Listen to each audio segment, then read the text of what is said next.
to the Group X podcast, mate. It's good to see you. Kia ora. Yeah, great to be here. Thank you so much for having me on. Mate, you are welcome. You're welcome. Hey, let's kick it off right from the beginning then. Can you tell us how you got into the fitness industry, mate? Where does your journey begin? It begins a very long time ago in a land not so far from here, No. actually. So my journey in group fitness started when I was a school student. So when I was still at school. Yep. And I had the good or misfortune, depending on how you like to think of it, of breaking my leg. So I broke my leg when I was at school. And while I was rehabilitating from that injury, I was given a stack of like used magazines from the library. Yep. And I was leafing through these magazines, and I saw one that was Fitness Magazine, Fitness NZ or something like that it was called. And there was an article about a school student from my city who was the world champion in sports aerobics. No way. True story. And I saw this, and I must have read this article like 20 times because I was just like, wow, that's so cool. Like, that just looks like someone who's having a great time and doing such great stuff, and I could do that. Yep. And from there, just, my sort of 15-year-old myopic boy brain, Yep. added on hormones and stupidity, just decided that's what I'm going to do. Yep. So off I went to the nearest gym, which just so happened to be a Les Mills gym, Yep. and joined up. And I was joined up by our current director of fitness, Ishmael Shane. Yes. Who's now my boss. Excellent. And he'll attest to the fact he still remembers like 1995 joining up this like weird little kid to the gym as a membership consultant. So Love it. joined the gym, went to my first group fitness class and was just absolutely hooked on group fitness, and aerobics as it was called at the time. I think it was a body attack class that I went to, was the first one I went to. Brilliant. And just you couldn't get me out of there. Yep. And they tried. Yep. Like, there were lots and lots of members who will probably just recall this really annoying little kid who used to stand behind them and copy all the moves that they did because he had no rhythm. He had no ability to move. And I just was so persistent and stubborn and stuck at it. Yep. And I was a member for maybe a year and a half before they gave me a chance to try and move into group fitness. And this was prior to the days that Les Mills had created their module training system and their very structured onboarding process, which is fantastic. Yep. Back in the day, it was, they ran a 6-week course for aerobics instructors, and, they taught you how to move to the music and how to count beats and how to read choreography and safety cues and options and all those sorts of things. The basics. The basics. And you had to choreograph your own track at the end of it, kind of thing. Yep. And then I did that, qualified from that, and then went into being a training instructor. Yep. For Les Mills. And this was Les Mills Christchurch, which at the time, my boss at Les Mills Christchurch was Maureen Baker. Oh, wow. Yep. Yeah. Wow. So she owned the gym, and she was the boss of Group Fitness as well there. So she gave me a chance to be a trainee, and I spent countless hours standing behind and to the side of Glenn Ostergaard while he practiced body attack. Yep. And That's fantastic. Glenn Ostergaard is he's a machine today, and he was a machine 20 years ago as well. Yeah. Yep. Just an absolute machine with technique and with physical fitness. And I'm just trying to keep up with this guy. Yes. He's like, if you do 10 of these in a class at this speed, we're going to practice 50 twice as fast. With perfect technique the whole time. Yep. And so, just like little sponge, 17, 16-year-old Giles, just sponging off of these people, training up, learning all the things, and eventually got a chance to teach body attack for Les Mills Christchurch. And taught for Maureen there for a year before I went to Les Mills Dunedin, taught there for several years. I'm kind of condensing now because the first part's the funniest bit. Yeah. I want to take you back in that first part anyway. How did you break your leg? What were you doing when you broke? That's another, I'm just full of great terrible stories. So I went to the school sports days. You know how you have school sports days when you're at high school? Yeah. So my first year of high school, school sports day, A few months in, I'd actually qualified for the basketball team, which was my first sport that I was very, very, very heavily into, and still Awesome. love basketball today. Yeah, yep. But I ceased growing at Yep. about 15 in terms of height. Yep. And so wise decision to go into group fitness. Yeah. Did not achieve the requisite height for basketball. Yep. But yeah, so I was a basketball player, went to the school sports day, nothing to do with basketball, and I was competing, and all the kids, they just go, who wants to compete in this? Who wants to compete in this? And they go, everybody line up at the start line now. We're going to do a steeplechase. Yep. And the steeplechase is the one where, it's like a couple of kilometers and you run around the track and you have to climb over those gigantic hurdles. Yes. Horse-sized Size hurdles. hurdles. Yeah. Yes. And 13-year-old kids, we're not running it. You know how you see the Olympics, they run over those things. We're just like straddling them and climbing over them, like getting on top. And we were all doing this, and I climbed on top of the one that had the water pit. Yep. And got to the top of it, and one of the other kids I don't mean in to my year, laugh, but I think I can see what's coming. oh, it gets gross. Because one of the kids in my year thought it would be hilarious to run out and start pushing kids off and into the water pit. Yeah, you got wet, haha. And he did this to some of the others, and it all went fine. Did it to me, and as I was falling off, I was turning around and about to, shout some sort of expletive at him as I'm falling. But I hit the ground and my body kept turning and my foot didn't. Oh. Yeah, just Gone. snap the leg. Yeah. Mate, well, I will say, though, that I think we're lucky that did happen to you. Yeah, well, I Because look on it in a good way now. Yeah, you look at, yes, that was ouch and shit, that hurt. But at the same time, if that didn't happen, you wouldn't have been where you were reading the magazine, seeing about fitness, and then that whole evolution, that journey to get where you are. It's a sliding doors moment. Yes. One of those moments. Yeah. That's why I remember it so well, because I reflect on it back thinking, man, 30 seconds earlier, doesn't happen. Yeah. He chooses the kid next to me, doesn't happen. Yeah. So wow. Isn't that awesome? I love those stories because they allow you to reflect, but also, you sit back and you think, what would have happened if that didn't happen, and I just, jumped, fell in the water, got on, kept running, where would I be today? What would I be doing? Still not a professional basketball player. Yeah, at year 10, was it year 10 you stopped growing? Year 10, Yeah, pretty much. Yeah. Oh, wow. Brilliant. So you walked into the gym, you met Ish, and decided to join up. What was your experience like in the gym the first time you walked in? Because obviously you'd been fit, you'd been doing stuff. Great questions, Tony. You ask great questions. I'm going to get you thinking. Goodness. Get to thinking all about and you. I've got to thank Ish again, because Ish has this wonderful training methodology that he gave to me several years ago when I was working with him for presenting. Yep. And he loves to frame every piece of education with a story. Yep. And so one of the drills that he got us to do is come up with stories, and then think of how that story could illustrate a point. Yep. So I've got all these stories that you're asking me for now. It's like Ish has already taught me about it. It's just been like, I got to reach out to Ish as well and get him on. I've chatted to him a couple of times and stuff, but I'd love to get him on for a chat with Ish. Yeah. Yes. So my first experience in the gym. So this is, it could be imagining things, but my first vivid recollection of going to a group fitness class was Body Attack. Yep. And it was at the old Les Mills Christchurch gym. So anybody who's a member or who knows Les Mills Christchurch today, it's a very modern facility, but the old facility spanned across two buildings, and they had this gigantic group fitness studio. It was very similar to Auckland's Studio One today. Yep. Big wide floor, no pillars, expansive, and it could hold over 200 people. Wow. And the class that I walked past, it had 200 people in it. It was full from the very front all the way to the very back, to the extent where they had put up one of those little rope barrier at the back, so that people could walk across the back to get to the weights room, because you had to walk through the back of the studio. Yeah. So I come in, and I'm probably, I don't know, I show up at the right time, but it's not the right time because I didn't know there would be 200 people. And so I'm like, I squeeze into the back, and you got to remember, as I mentioned before, like, I've never done group fitness. I've got no rhythm, less than no rhythm. I'm the antithesis of timing. I'm getting a -5 for choreography and timing.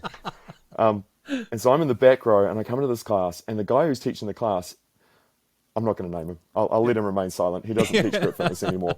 But he was a rock star instructor from the old school of rock star instructors. So he did about, I'll be generous and say 50% of the class he did. Yep. And 50% of the class, he strutted up and down like Mick Jagger across the front of the stage.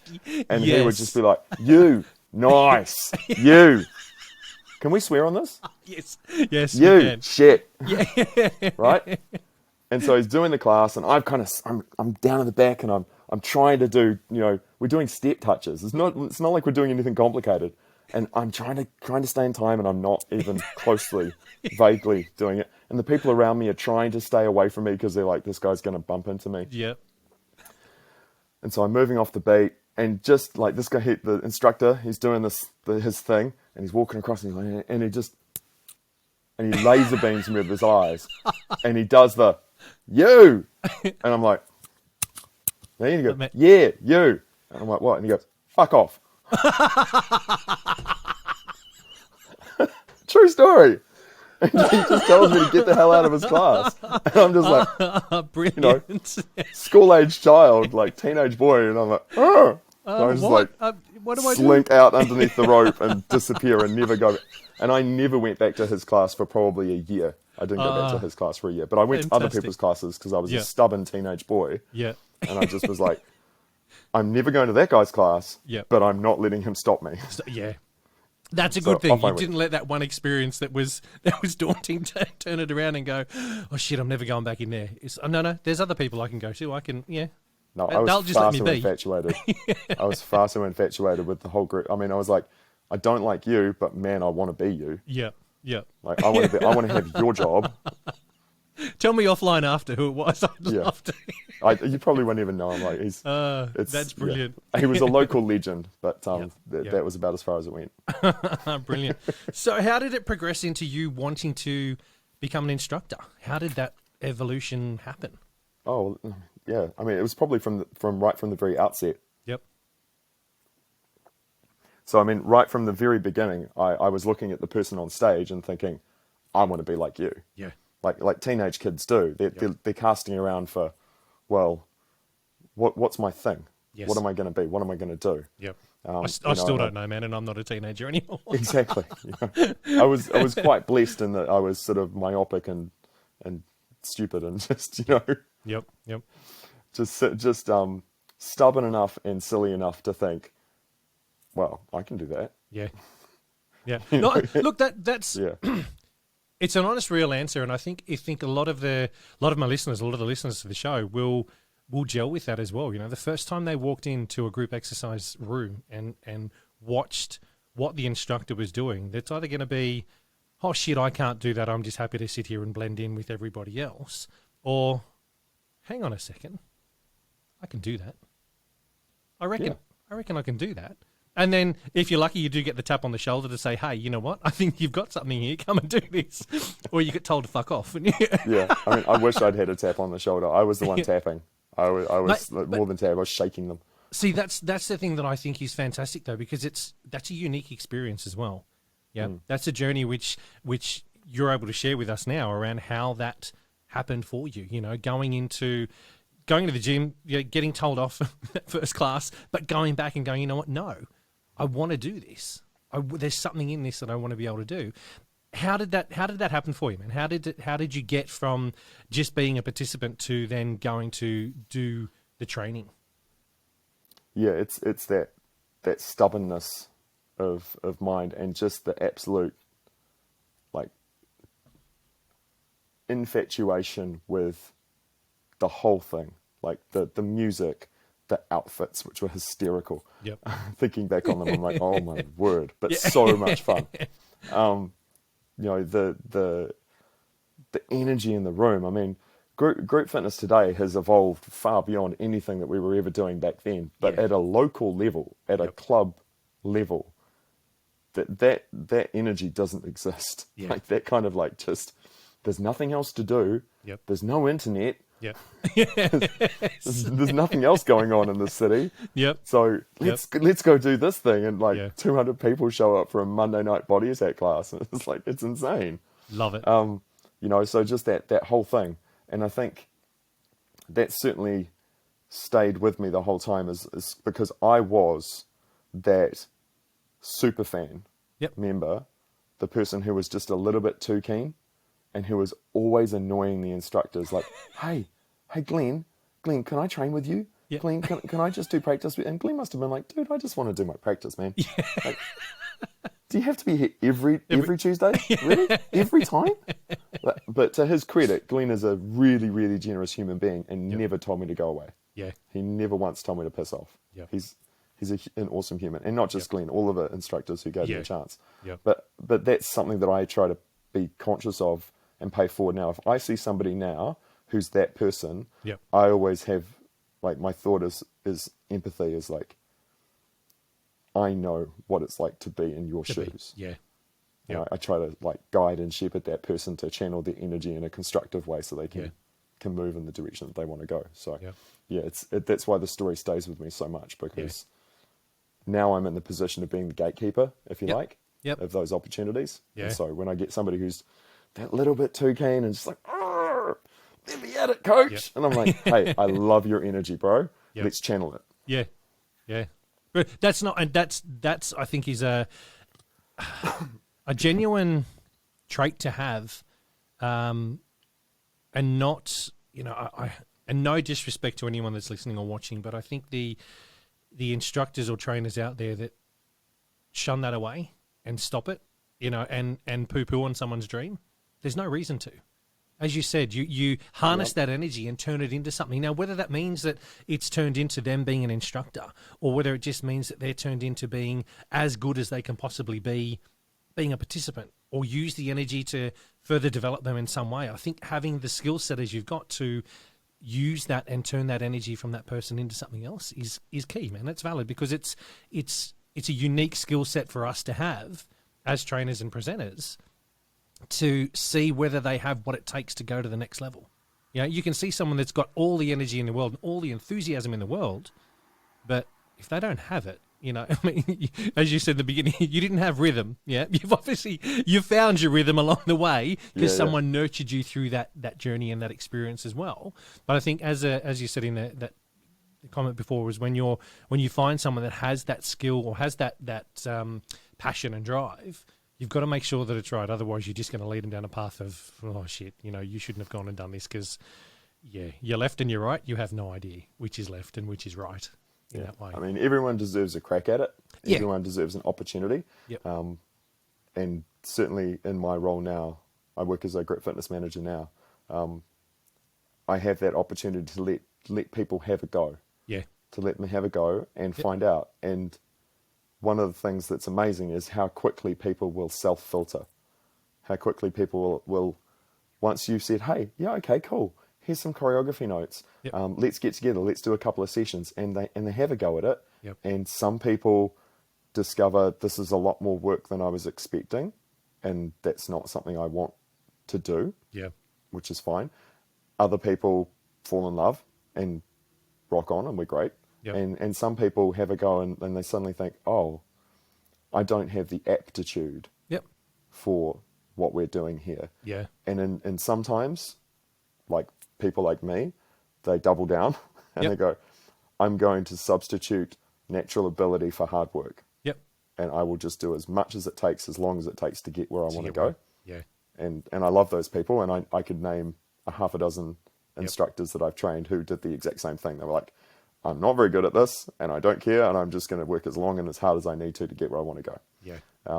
And some people don't, and that's fine. But you can't say that if you embrace them and you give them that opportunity, then they will never feel like they were excluded from being part of it. Yeah. You know, and that's important, because a lot of those people are our number one raving super fans. Yeah. And if we push them away, and if we treat them like, oh, yeah, you're cool, you can be part of the group, but only so long as you stay in your place. Yeah. Like, we want you to be a fan, but we don't want you to be part of our crowd. Yeah. Then the us and them. Cool. Oh, yes. Yeah, that's not cool. It's like, well, have a go. And if you're good at it, great. Brilliant. Yeah. You know? This is the Group X podcast. I like how you said, though, I think a lot of people do have that self-awareness as well and know if they're good, or, no, hang on, this isn't for me. I think I'll just sit back here and come to some point. Yeah, I'll just sit back here every Tuesday and come to Giles' class, and I'll be happy. Yeah.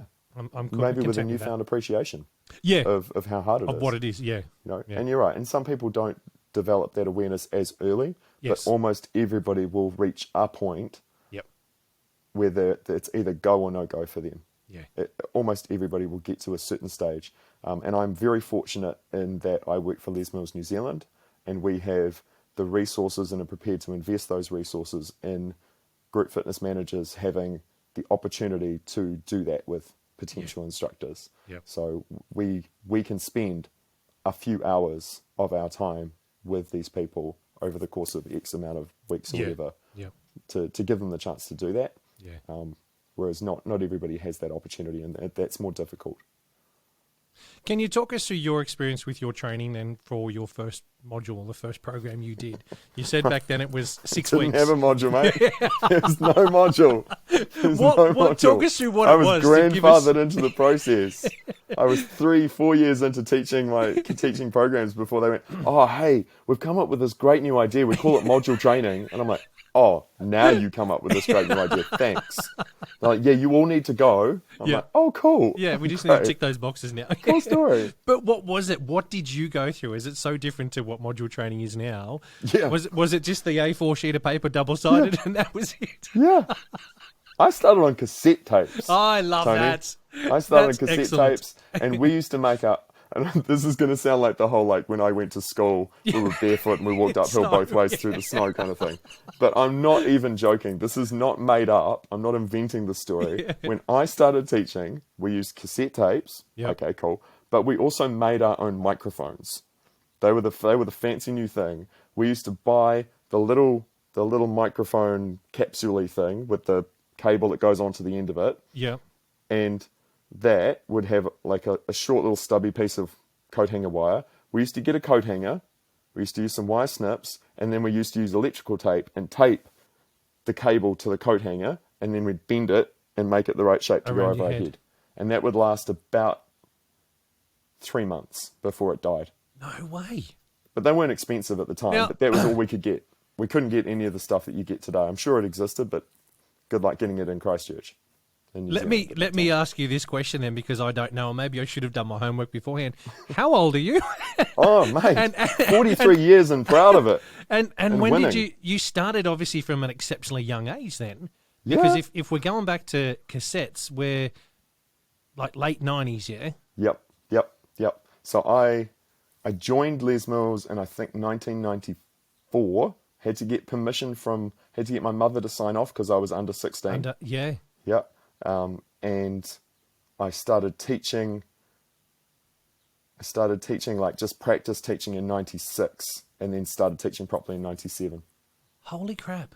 Yeah. So it's 26 years now. I didn't even know what a gym was back then. I mean, I'm a couple of years older than you, but I hadn't even found the gym yet. I'd always Well, walk mate, past it and gone, oh, yeah.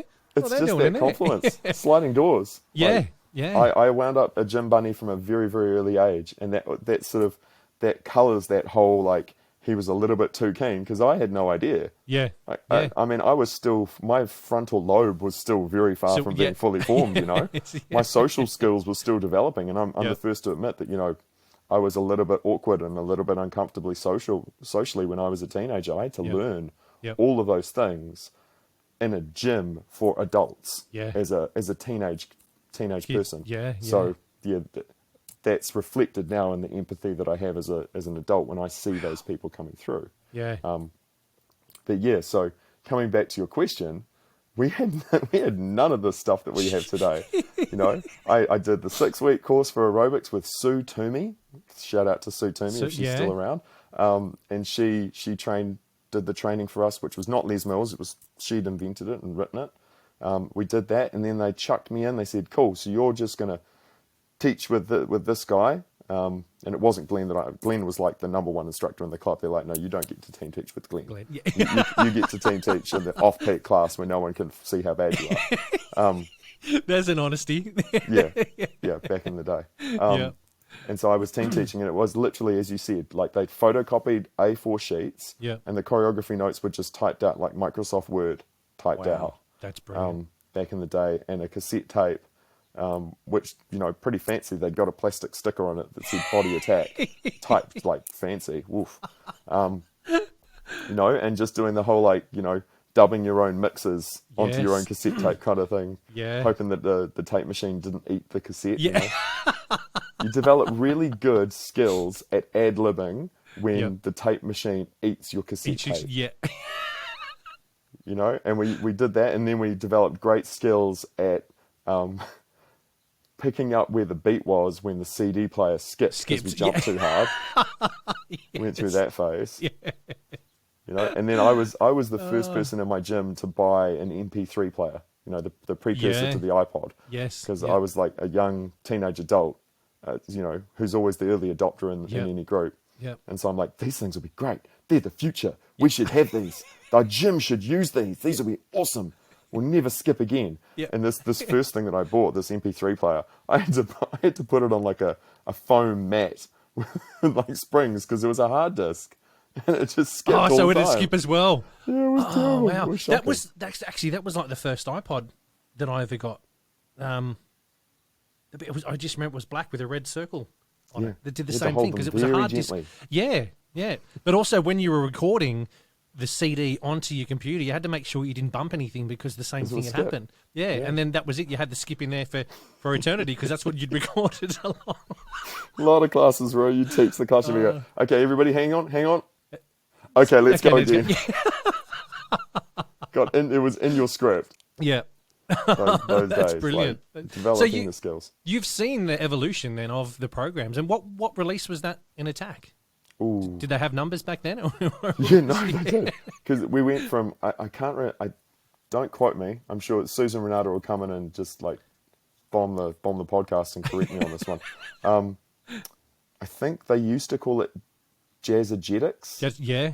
Something like that. And I think they went from like Jazzagetics, blah blah blah, and then they went to Body Attack 1. So it was the same program. Yep. And it just went straight across. And and I think that's the oldest of the actual pre-choreographed programs that they had for Les Mills, was that program that is now called Body Attack. Yeah. Some of the other programs were branded earlier. Yes. Yeah. But yeah, I personally started teaching on Body Attack 16, I think it was. Yep. That was the first release they gave me, 16 or 17. That's brilliant. Remember. How much has that program changed? I mean, I don't teach Attack. I've watched Attack because my wife Rach was a presenter and trainer here in Australia for years, but I've done it once. I did one class with her, and like she did one RPM class with me, and then we both said, "Yeah, maybe not." Yeah. She didn't like riding the bike, and I didn't like running around doing that. And I was like, "Yeah, no." Oh. So how much make me a unicorn? Because I like both things. Yeah, it's weird. Yeah. So the program's obviously changed a hell of a lot, but how much has it changed since the first module, the first training you did and the first class you did? How much has it changed, or what have you seen change and evolve over that time? An awful lot, and not as much as you might think. Okay. Yep. So the heart of what that group exercise class is the same. Yep. It is still free movement. It is still basic, I suppose you would call them calisthenics-based exercises, jumping jacks and knee lifts and squats and lunges and things like that. So it's still got that basic fundamental principle that it started with. It's sort of that running-based athletic type workout. But in terms of sort of the details and the variations that have happened along the way, it's just, wildly shifted across the decades. Yeah. We used to do grapevines, and there would be all sorts of very complicated arm lines going in there. We went through phases where we had 2 peaks, but in those 2 peaks we used to do just a ridiculous amount of the same exercise. I believe at one point Mike McSweeney was quite heavily involved with the program, so it was just a sufferfest during those days. And I think I would have loved that. That was a little bit before me, but I think I would have really enjoyed that at the time. So it sort of went through that phase. Then it became a 3-peak program, so 3 tracks of 3 peaks. And that happened for a little while, and they started to like just the first inklings of scientize, like sciencey basis to the program, and some more plyometric exercises and some agility stuff came in. Yep. We went back to 2 peaks. That was after Lisa took over. So when Lisa came into the program, she brought us back to 2 slightly longer peaks, which just made better sense. It gave you a chance to build a higher cardiovascular intensity through continuous training. And then her tenure as the program director has really evolved the program in both the musicality. I would certainly say that Lisa has an absolute gift of finding the right song for the right exercise at the right place in the class. Excellent. She's absolutely like magic at it. Sometimes I'm just like, I don't even know how you would come up with that, but she does. Yep. And at the same time, recognizing the exercise science benefits and the things that we can introduce that sit alongside that creativity of the program. And I think that's where that product sits today. Is it's an excellent blend of very simple calisthenics-based, aerobics-based exercises with a great applied sport science aspect to it. Brilliant. Nice to hear. What other programs are you trained in? I've trained a lot of things, man. Well, should the question be, what haven't you trained in? Yeah. No, so, I mean, in terms of the things that I've trained in, body attack was my first love. Yep. I learnt to teach the Les Mills circuit class that we used to do.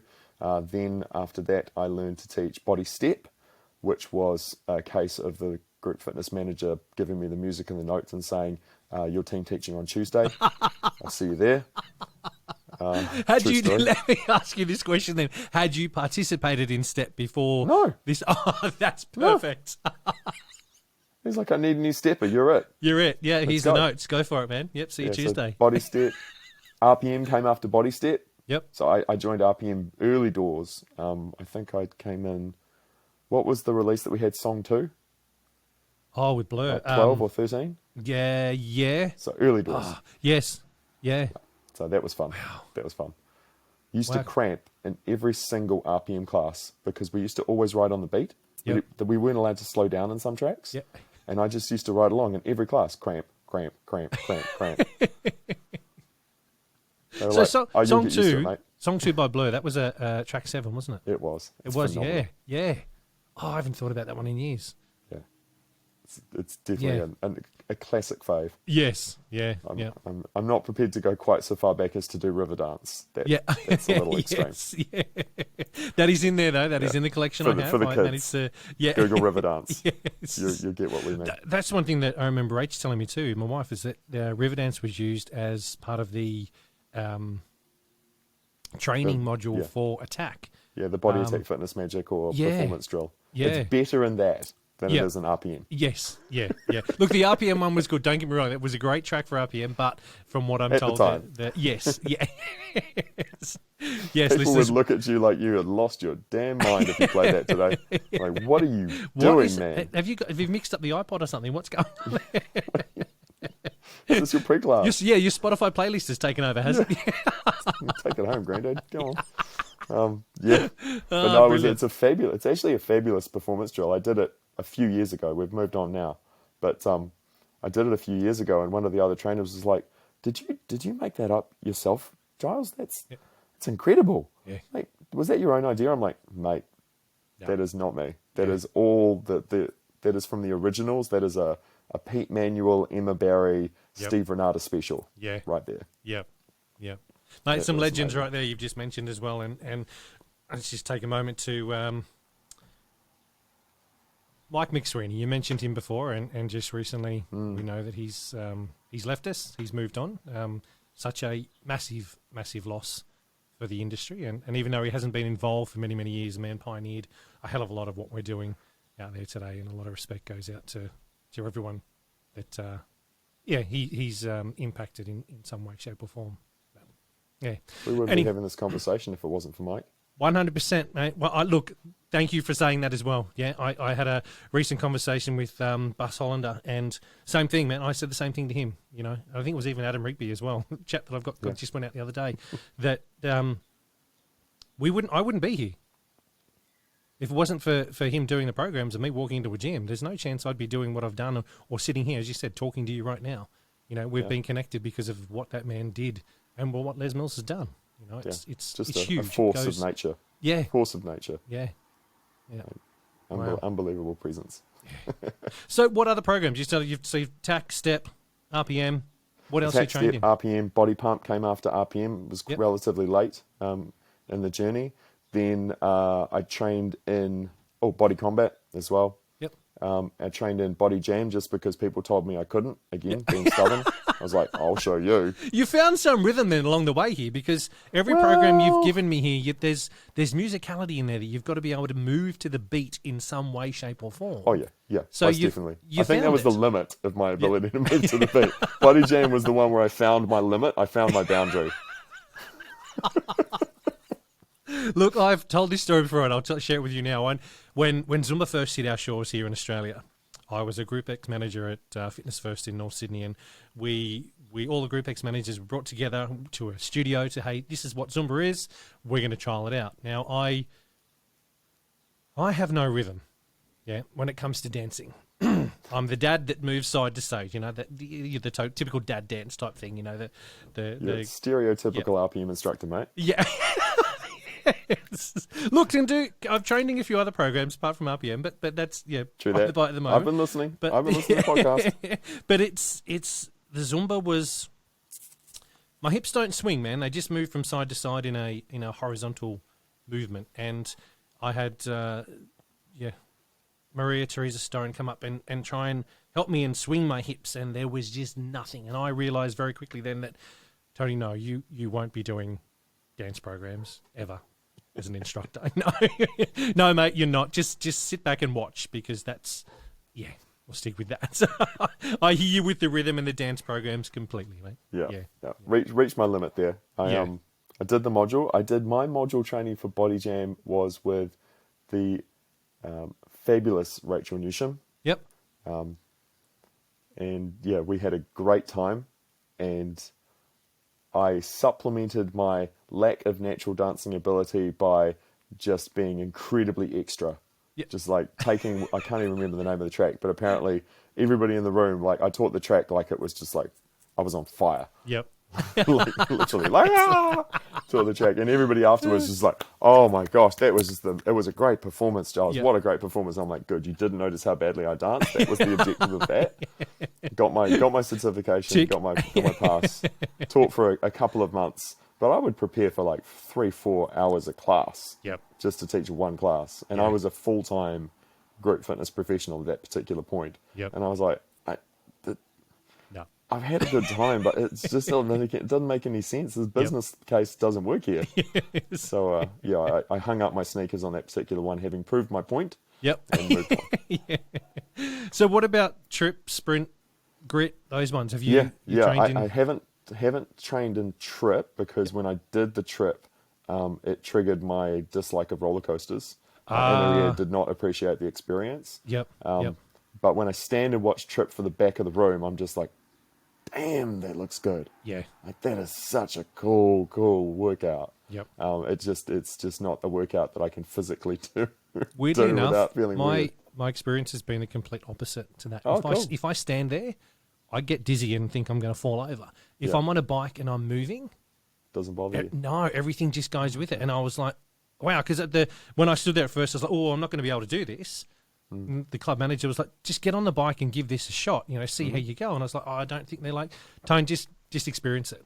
Jumped on and did, and that was that vertigo sensation that I got just disappeared. Cool, I was man. like, wow, this is, because I was totally submerged myself and everything was going on through it. So the whole movement was happening, and because my legs were moving at the same time instead of just standing still, I didn't feel like I was going to fall over. It's like the first time I jumped on and put the Oculus on and did some kites flying. Oh my God. Yeah, that standing in the one spot, and I had a desk in front of me and almost smashed into it, and had to sit down for 20 minutes afterwards and just get my balance back and go, no, that virtual reality when I'm standing still, nah, pass. This is the Group X podcast. Once my club down here in Dunedin, once we get Trip installed, I'll have to give it another burl. But Yeah, give I it a am shot and see, trained man. in sprint and grit. I Yep. trained with the crew, so we trained in grit when we were launching it. Cool. So I Yeah. helped out with just trialing some of the classes. Yeah. Myself and Mid Thomas and a few others, we helped trial grit cardio for Lisa. Yep. So I trained from Grit 1. I'm not actively teaching grit anymore either, not because I don't like grit. Yep. It's just, I'm just let the kids come through and dominate, which is cool. Yeah. Yeah. But yeah, when we started, nobody else wanted to teach it. Yep.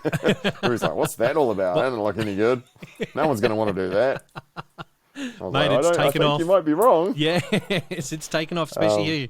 It's huge. But sprint is definitely one of my babies. It's one of Yep. my most cherished classes now. I love sprint. Love that. How did the opportunity come up for you to be on masterclass filming? So I was in the UK. Okay. So when I left Christchurch, where I started my journey, and I went to Dunedin, which is where we've actually moved back to just a few months ago. I came to university here, and Les Mills Dunedin, for those who don't know, has a reputation as being sort of the kindergarten or the sort of birthplace of a lot of Les Mills' greatest presenters. Yep. So people Cool. like Steve Renata Yep. cut their teeth here. Yep.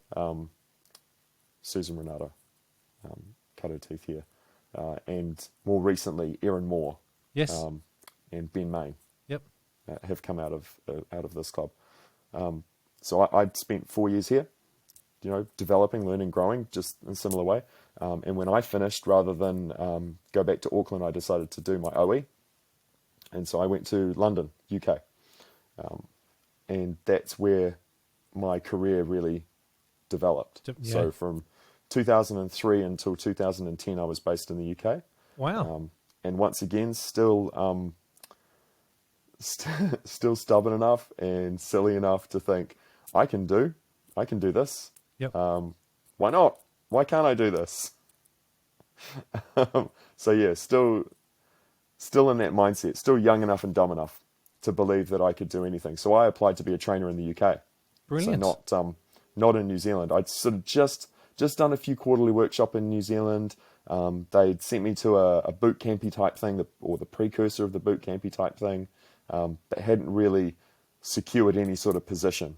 Yeah. I'd gone up to Auckland once for a group fitness workshop, just as like a trainee, just to shadow some stuff and see what it was all about. And I got to watch, the late great Mike and Steve and was it Emma Barry on stage, and teaching body pump. I'm like, wow. But off to the UK for me. Yep. And that's where I got onto the trainer team over there and just plied my craft, developed myself over there. And so that's how I came to be on Masterclass. Okay. I was just like a member of LMAP. I was put forward by my training manager as a body attack presenter for consideration. And Lisa was generous enough, kind enough to accept that invitation or accept that request and invite me to come out to film Body Attack 64. Wow. Was my first filming. Yeah. So I was effectively an overseas instructor, overseas Yep. presenter coming into Les Mills. Even though you'd already been part of the Les Mills New Zealand. It was very team. confusing for Yeah. people. Yeah. People still to this day are like, so are you English? Yeah. I'm like, doesn't sound like a duck, does it? I'll be honest. I did a bit of research before getting you on to have a chat, and when I saw it from the UK, I was like, "Dude, that dude doesn't sound English." Nah, there you go. There's the story behind. Yes. Yeah. There's a lot of great trainers on the UK team who Yes. aren't from the UK. From the UK, yeah. It's a wonderful melting pot of a country, and I love it Yeah. dearly. Yeah. A lot of my best friends and people who I consider family are from the UK trainer team. Yeah, yeah. So, how was that experience for you then, with 64? How was Body that? Attack 64. Woof. Yeah. Cast your mind back for me. It was very different to the way that we film now. So Yep. that was back when filming was a full week per program. Yep. So you arrived 7 days before the filming date of your program to prepare. and we'd actually just stopped doing the let's do as many classes in a week as we can and see who survives kind of process. They were sort of touting it as we're a little bit more reformed now. Yep. We're only going to do one class a day and a practice. And sometimes 2 classes, but maybe only maybe 45-minute class. I like hearing those stories because it's almost the rite of passage, isn't it? It's like, right, we're going to see how many we can do and see who's hanging on by the end of this. Yeah. And let's push ourselves, because we know if we can go there, we can come back to here where we really need to be. Yeah. And for body attack, we do taper. We did taper. So it would be quite a heavy workload in days 1 through 4. Yep. And then days 5 through 7, you'd sort of just back off a little bit, so you had all that energy in the tank for the filming day. Filming, yeah. But it was a great experience for, what was I then, 27, 28-year-old Giles. Yep. To come back home to New Zealand and spend time with the crew, with Lisa, and just have that filming experience. What's very interesting about that is that, and I think hopefully it's less now, but at the time it was very true, is that there's a lot of loss in translation. Yep. Or there was a lot of lost in translation stuff. So even though you're not translating languages, you're translating cultures and you're translating ideas. And trying to do that around the globe is quite difficult. So there's a lot of intrinsic and unspoken culture that goes into Les Mills programs, or went into Les Mills programs. Yep. And it was very difficult for LMI to really communicate that, even to the presenters. So coming back from the UK, having been there for 5 or 6 years at that point, they were like, okay, cool. So I know you're a Kiwi, but can you just shut up a bit more? Because I'd gotten into the UK style of teaching at that time was very much, we were great educators. Yep. Great educators. We were very, very intelligent instructor base in the UK, and really competent in exercise science and like how to execute moves and how to improve technique and improve execution. But what we weren't as good at was experience. Sometimes just stopping talking and letting the music carry the conversation. Yeah. Which, if you think about the British culture, you're like, yeah, that kind of does make sense. Like awkward silences are not enjoyed over there. So, that was definitely something that I had to relearn, is like just shut up and let the music do the talking. Yeah. Like just be in the moment. That's interesting. I like hearing that, because that shows a self-awareness for you as well, but also for the program, and the realization that things need to happen in a certain way in order to attract or retain or keep the attention of who's in front of us when we're teaching. Oh yeah, big time. And different markets are different. Yeah. So different cultures, different environments. You certainly, you can come from New Zealand and go straight to somewhere like the UK or France or America or wherever and teach lights out, and the people will love it. And we know that because we have international presenters. You travel around the world across cultures, and there's things that translate and travel. But there's also nuance within each culture. The British market love funny. They love humour. So a funny instructor will just absolutely teach lights out over there. Whereas in New Zealand, they're not quite so interested in that. It's not that they don't have a sense of humour here or anything. It's just the goals or ambitions of people who come to classes in New Zealand not quite as aligned with that. So they're less engaged by humour. It's not, we like a good joke. Like I tell jokes in my classes here all the time. But also the people who are like, cool, that was funny. Now let's get on with it. Yeah. No, look, I appreciate that too. I think that's, as a participant, I agree. Yeah. You can have your funny moment, brilliant, let's get on with it. We're here to train. We're here to do this. And I think you're right, though, in saying that different countries, and even I'd say here in Australia, different gyms will have different aspects of that. There'll be some gyms here that just want the clown or want that performance magic that is theatrical and flamboyant and over the top. But then you walk into some other clubs and it's like, no, we don't do that here. We're here to train. Yeah. And no, I don't care about your personality. I don't care about your flamboyancy, whatever. No. Just get on with teaching me, coaching me. Let's do this. Tell me why I'm doing what I'm doing and how it's going to help me. Excellent. Then allow me to get out of here because I'm a busy man and a busy woman and I've got stuff to do. So yeah, it's different, I suppose, but it's good to hear that that's what's happening in other countries as well, as you're saying, for difference between the UK and also what's happening in NZ. Yeah. Yeah. Yeah. And I'm only speaking from my frame of reference. Yeah. So I'm sure there would be people listening to this conversation thinking, yes, and in my country we like it like this. Yes. And they'd be right. Yeah. And then there's that, and then there's the universality. Yep. Certain things are universal. Yes. Group fitness or exercise to music. There's one constant. It's the music. Yeah. Look, I think that's when you strip it all down, the personality of the instructor. That instructor will be a great instructor if they know their audience and know who's in front of them and teach to who's in front of them. Definitely. If you have a they call the straighty 180s that just in there to do their thing and you try and crack a joke. Crickets, man, it's not going to land, and I think that's the brilliance of the program is that you can have your own flair when you need to, which makes that program unique to you, but also unique to your participants that are in front of you as well. Yeah.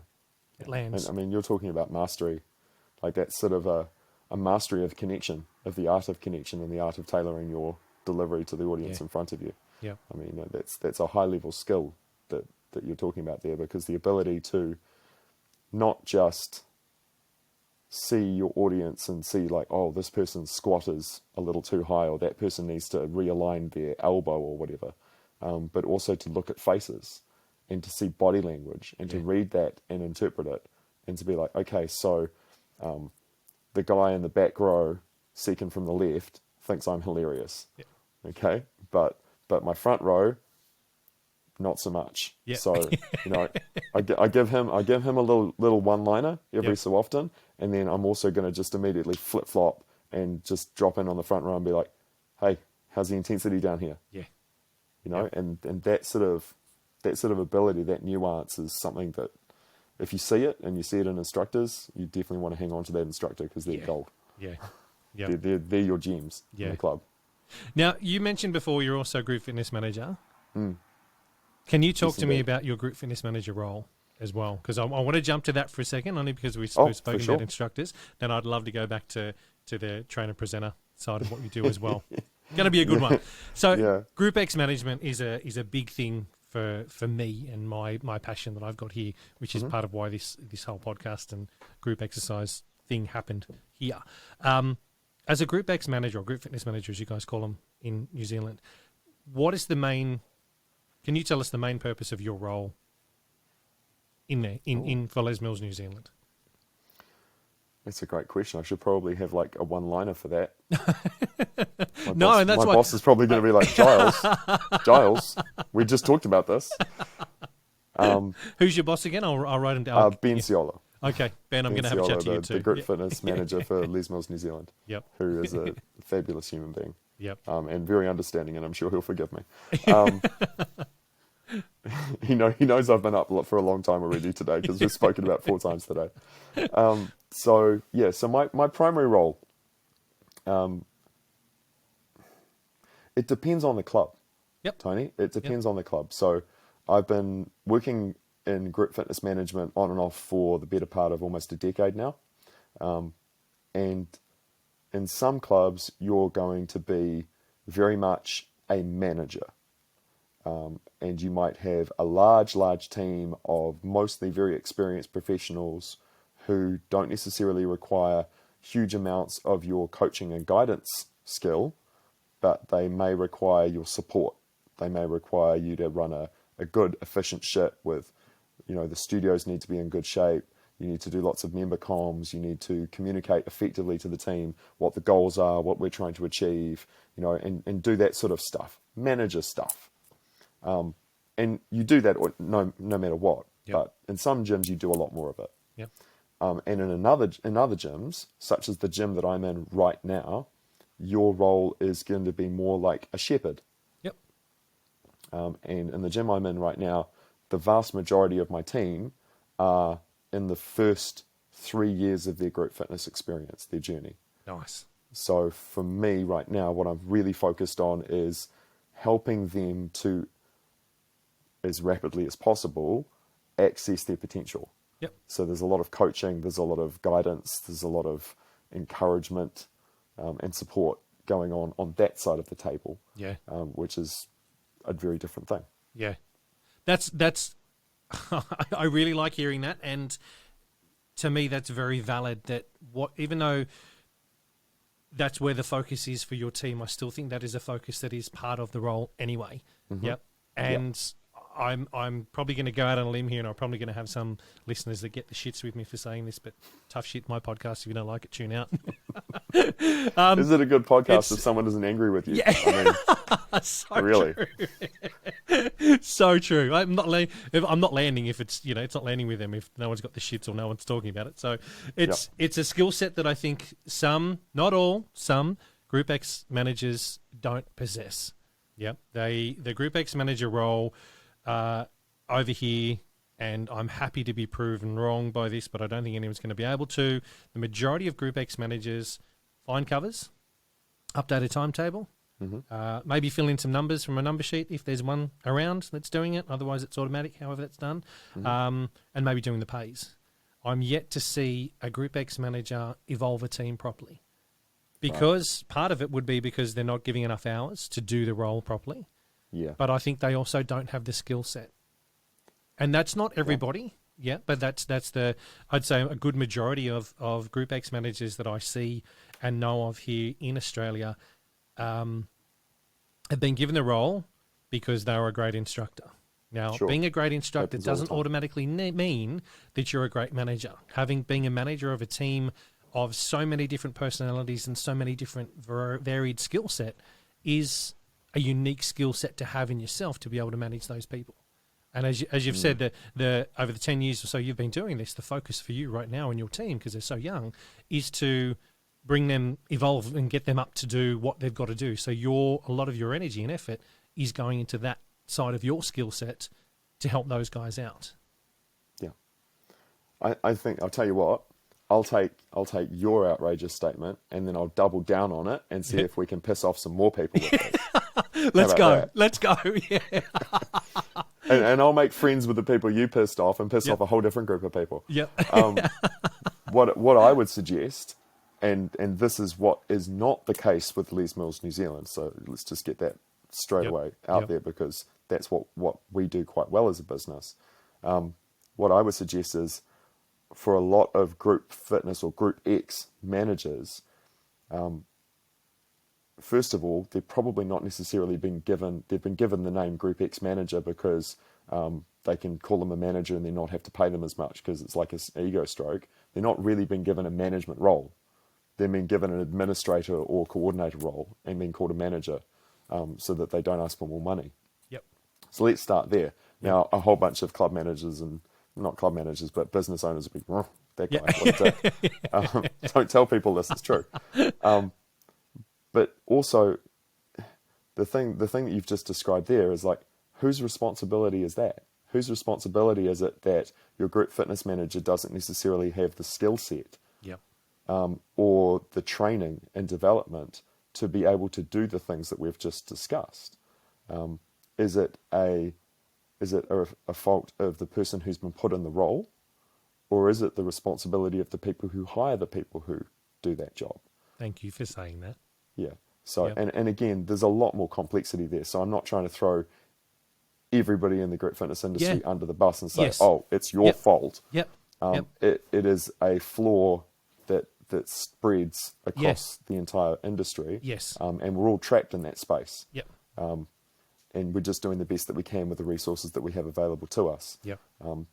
But if possible, what I would suggest is that the businesses where they are able to invest the time and the money to recruit and or train really competent group fitness managers, those businesses get that repaid to them Yep. in performance. Yeah. And I think you had for the listeners, rather than go back over the content that was already gone over, I think you had an excellent chat with Susan Renata about this. Yep. And she talked about measuring performance and statistics and being able to actually demonstrate the value of this part of the business of a gym to the broader gym. Yeah. It is not a cost center. It is a profit machine. This is the Group X podcast. If you deliver it properly to the business. Yep. I totally agree with that. I was having a conversation with someone yesterday who wanted, or I'm saying we'll keep them anonymous. We'll let them remain anonymous. The chat we were having was with relation to if you were to take group exercise out of a gym, how much would your bottom line? Gyms don't have it. How much would your bottom line affect? How much would it affect your bottom line if you were to turn off Group X? There straight away is I'll give you the value of what Group X does in your club. Yeah, let's have a look at it and go, okay, this is the total attendance we get into the centre per week. This is the total attendance we get into Group X per week. And we have a look distracted. We're getting I bombed love by that. my Labrador right now. Yes. If you're just listening and not watching any video, Yeah, what's the your lad's Labrador name? has made an appearance. This is Ferdinand. We call him Ferdinand. Ferdy. Yeah, Love he's it. decided that he needs to be stroked. Ah, gorgeous. Hey, Ferdinand. Yeah, you're exactly right. Like the value of group fitness can be measured very easily, although I don't think anybody would actually want to carry out that experiment because they know it would cost them a lot of money. Well, that's the thing I look at. It's a lot of clubs that I've chatted to and a lot of clubs out there you see they still see it as a cost centre. And yes, you know what, it is a cost centre. It costs the business something to run it. However, the profit that you're actually getting or the retention you're getting and what's actually happening because of running group exercise. Yeah, the stats used to say it was 2.3 times, or Ursa's figure was around 2.3 to 3 times 2 visits a week that people would actually have in group exercise. So let's even look at that as a figure. Are clubs trying to tell us that people that do group exercise also go to the gym? You know what? There's probably a percentage that do. But there's probably a good percentage. So. There's a good percentage that probably wouldn't go, when I say the gym, go to, the weight section and that kind of stuff. A lot of them would just be coming to do the group exercise classes. So those clubs that tell me that, no, it's just a cost center and no, it costs too much. If it costs you $2,000 a week to run your group exercise as an example, how much are you really making per week by running that? I tell you what's a hell of a lot more, and you're covering your costs and some, to get it happening. So that to me is that frustration. But the big thing to me is that if you have a group exercise manager that's on the ball, that's doing their job properly, your group exercise department is going to be successful. If you have a group exercise manager that is in there and just, as we're saying, doing the admin or continually managing what's going on, not developing, group exercise isn't going to grow. You're going to start having issues because instructors aren't going to be knowing the direction they're headed in. Yeah. Different. I'd say probably different for LMNZ. And you guys are with the mothership and Mecca over there are leading the way of what's happening. And more clubs need to see how that process actually works and understand that and allow their Group X manager here to actually do the job they've got to do. There is more than admin in a Group X manager's role.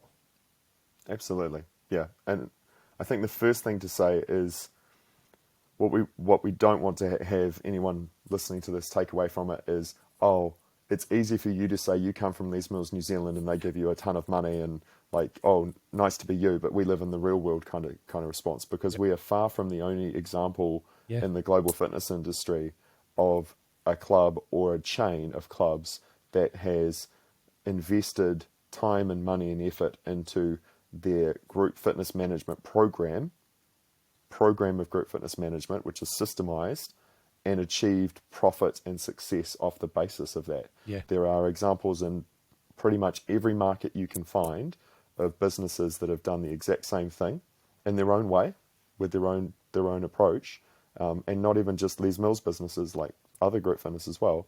And they get success. Yeah. They make profit off the basis of it. Yep. It's not easy. I think that the challenging part there is it can be intimidating and it can be a little bit off-putting if you are a manager of a business and you don't have any understanding of group fitness. Maybe you don't like group fitness, which is fine. Yep. And then you're faced with a group fitness department that you're ostensibly, it's underneath your management. Yeah. And you've got to try and run that. And so it can sometimes seem a little bit easier to just be like, oh, well, I'm not going to worry about that. Yep. I think you can dismiss it as it's just a cost center, and then wash your hands of it and leave it to go. And in some businesses, they can see it as, well, we offer group fitness classes because it sells memberships. Yeah. Yep. And we're not really worried about whether or not they're any good Yep. or anything else about them, because once we've sold the membership, that's the job done. Yeah. And turnover is turnover, and we'll just keep selling more memberships. Yeah. And what you've just alluded to, and what we know through the research that we've done, especially Les Mills, who've conducted years and years of research into this, is that your costs go down. Your cost for acquisition goes down, and your cost for retention goes down when you manage this part of your business really well. And it spills over into other parts of your business as well, because you create a culture within your business of, we want to have our members join and come to the gym. Yes. So we want them to pay us money Yep. to come to the gym. Yes. And so group fitness is a great part, not the only part, but a great part of our product offering. Yes. And the cost per visit for group fitness is low compared to the other costs in the business. Yep. The cost per square meter of running a group fitness studio is low compared to the cost of having, hey buddy, so compared to the cost of having, treadmills. Like, treadmills cost a lot of money. Yes. Yes. Rowers cost a lot of money. If you're going to kit out a functional studio, and we're doing that at Les Mills now. Yep. So Les Mills Dunedin is we're moving to a new site. Yep. And so we're going to be fitting out some functional training studios in there. Nice. The toys that we're putting in there, man, they're not cheap. Yeah. They're very expensive. Yeah. Compared to, a bit of carpet and a kick-ass stereo. Yes. Yeah. Yeah. So when you think, you step back as a manager and you're thinking, okay, cool. If I'm ambitious and I want to get the most out, and I really want to get the most out of my gym, and I have a group fitness offering and space for group fitness, if I can recruit the right talent to be my manager and empower them in the right way to do a good job, and I set them targets, I make those targets, matter to them, like they actually have to hit them, but I give them the resources and the tools and the ability to go out and hit those targets, I will see more profit. Yeah. And that's what it comes back to. I think that's one thing that is missing here in Aussie is the course or the right skill set to give Group X managers the tools to do what they've got to do. That's one thing I'd say is lacking. The group fitness management seminar that Les Mills do is great, and that's the foundations and that's the understanding of what it is. I still believe there needs to be, as you do for a Cert 3 or Cert 4 in fitness here, you've got to go and do your course and it's pass or fail. Same as your module training. You go and do a course and it's pass or fail. There needs to be something for Group X managers so that they have that skill set and can learn that and refer back to that, but understand exactly how it needs to be done in order to bring the best out of your team, bring the best out of your department, and make sure that it's successful in what it is. I think there's a link there missing in some way. Yes, there's enough information out there, but really having the time to invest, to pay attention to that, I think will really help group exercise across the board, no matter where you are, as long as you've got the skill set to do it right. I think what you're hitting upon there is we can train a lot of those skills.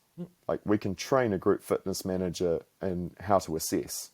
Like, we can teach them what skills they're looking for in an instructor. We can teach them how to create a great timetable. We can teach them how to do recruitment. We can teach them all those admin skills and all those kind of skills. Are we hiring for somebody who can do admin? Yep. Or are we hiring for the soft skills? Soft is a term that people apply to it, but they're not that easy. Yeah. Yep. Are we hiring for those other skills that we're looking for in that area? And to me, what you're talking about is leadership. Yeah. What you're talking about is hiring leaders within your business. Yep. That takes confidence, right? Yeah. Like, for someone who's a club manager or above, whoever's doing the hiring and firing of group fitness managers, if you're hiring leaders into your business, you're hiring people who will lead. Yep. So sometimes there can be a hesitancy to do that because, oh geez, do I want someone who's just going to go off and like follow me, troops, and charge off in their own direction? Yep. I think if they've got the understanding and the vision, I suppose if the business has also done their business plan and knows the vision, the mission, and goals and purpose and what they're trying to achieve, then you're able to easily employ that person, or not easily, but you're able to have that person employed to do that job and lead because they understand what the goal is, what we've got to try and achieve in that way. Maybe it is. Do we continue to call people group fitness managers, or are they called group fitness leaders or group exercise leaders? Ooh, hashtag that one, people. Yeah, absolutely. Well, I mean, that's sort of the underlying principles that we operate on within New Zealand. Yeah, is we're group fitness managers, but there is a lot of culture. Yep. So we use all of the tools. We do analytics, we do management, we do all of that stuff, but we're also thinking about all those little things. Like it's a complex beast to manage the culture of a group of people, a diverse group of people who can number from 20 to 100 and something within our facilities. Yeah. And we've got to pull all those people together, get them harnessed, get their energy going in the same direction towards, the goal that we're setting. But as you say, like if you've set a clear vision, if your business has a clear vision and a clear intention, it has a clear set of values that underpin the way that you go about doing your business, and then you have a clear understanding of the broad strategies that you intend to employ to achieve the goal. Yeah. So those things, those sort of parameters, then they set guidelines, they set tracks for the people in business. So you can employ leaders, you can employ people who are like, I'm gonna drive culture within my team, and I'm gonna lead from the front, the back, the side, wherever I need to be, to help these people go forward. Yep. And they can have a strong sense of that. But then they understand, they're like, but I joined this company because this is the vision that they had, the values that they believe in, and the strategies they want to employ. So I knew when I signed up what I was getting myself into. Yeah. And it helps as well for that group fitness manager or group X manager to then employ the right instructor. Yeah. So the instructor knows, you don't just rock up here and teach and then rack off. You're here because you are the right fit. It's not just because you can teach and you're available at Tuesday night, 5:35.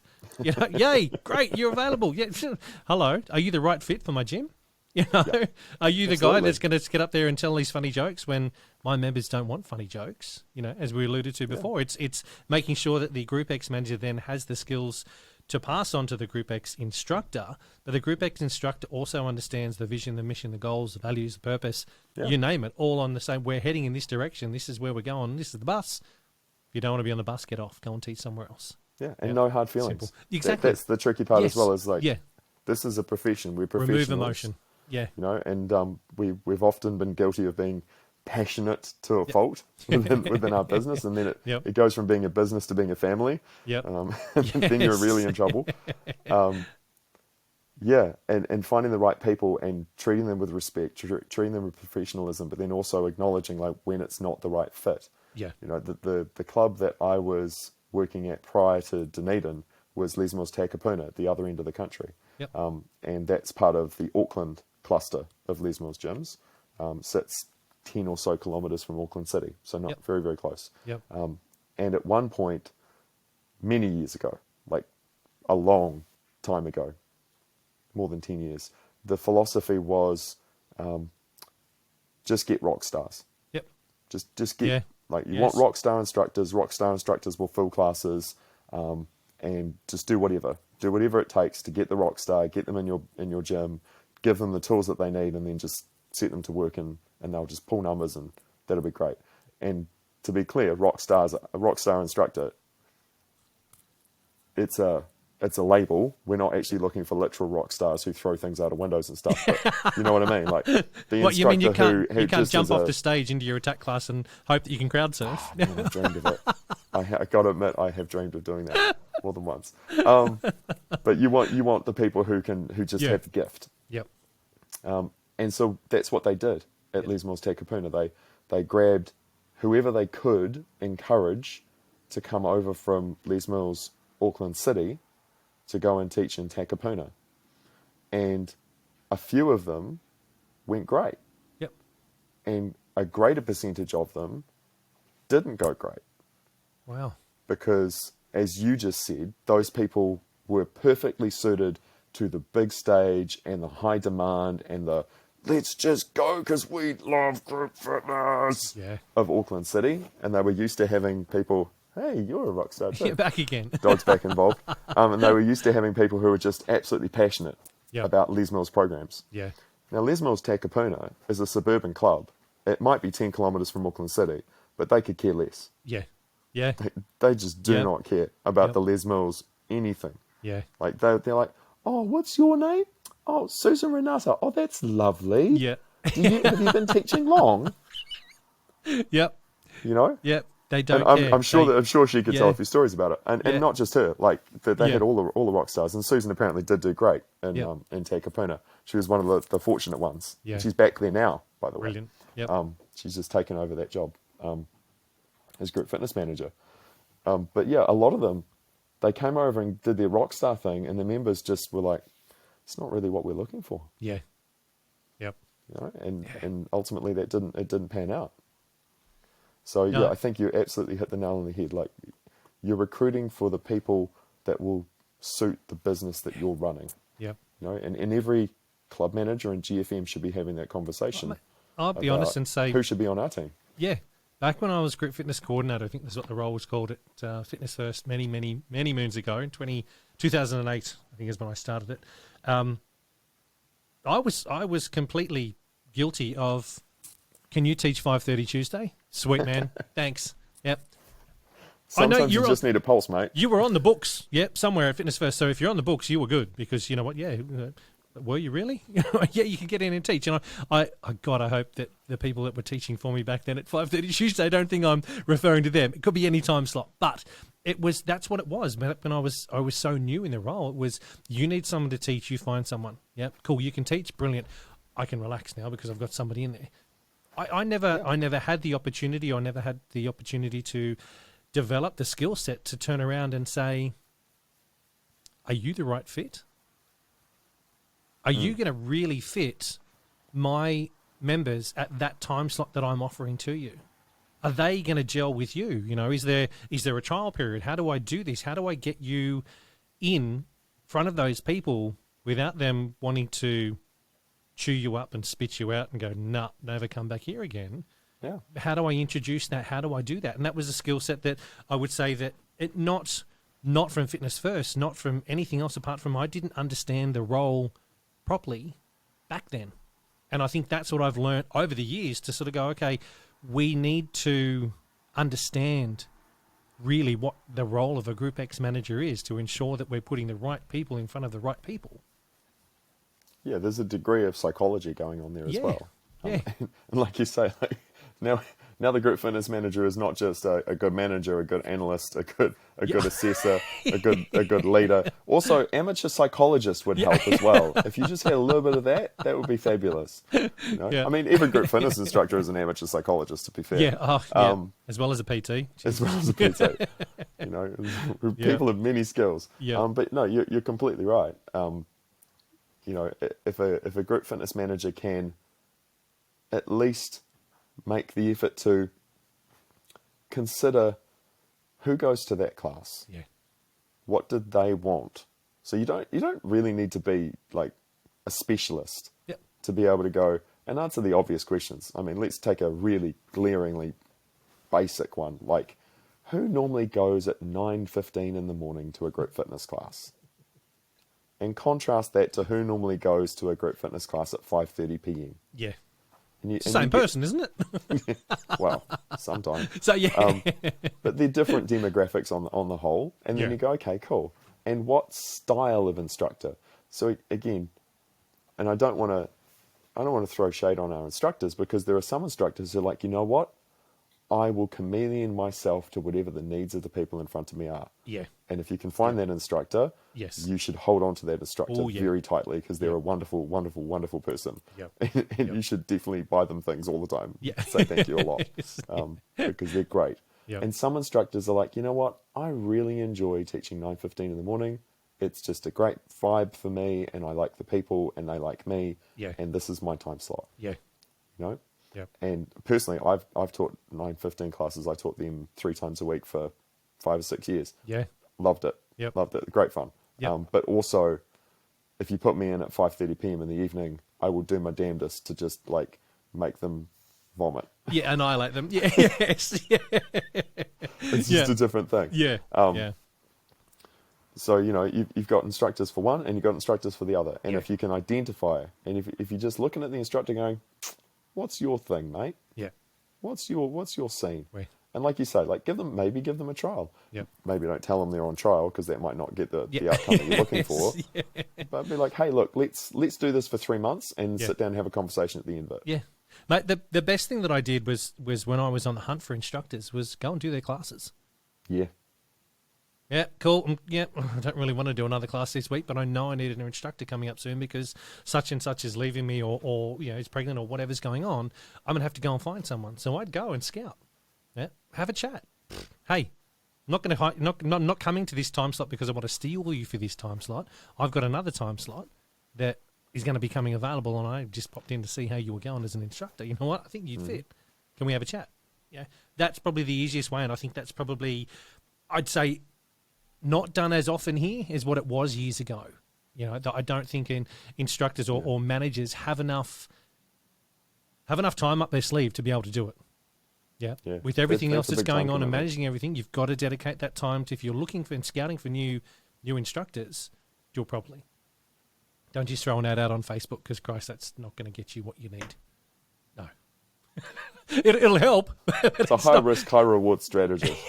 And I have a lot of empathy for the group fitness managers who are like, dude, man, I need to field a body, mate. Yep. Like, I need someone on stage on Monday night or it's going to be me. Yep. And I've already done 24 classes this week and I can't feel my feet anymore. You know, so I've got a lot of empathy for that. Like coming into the role here in Dunedin, this is a single gym city for Les Mills programs. So the team that I train and develop are it.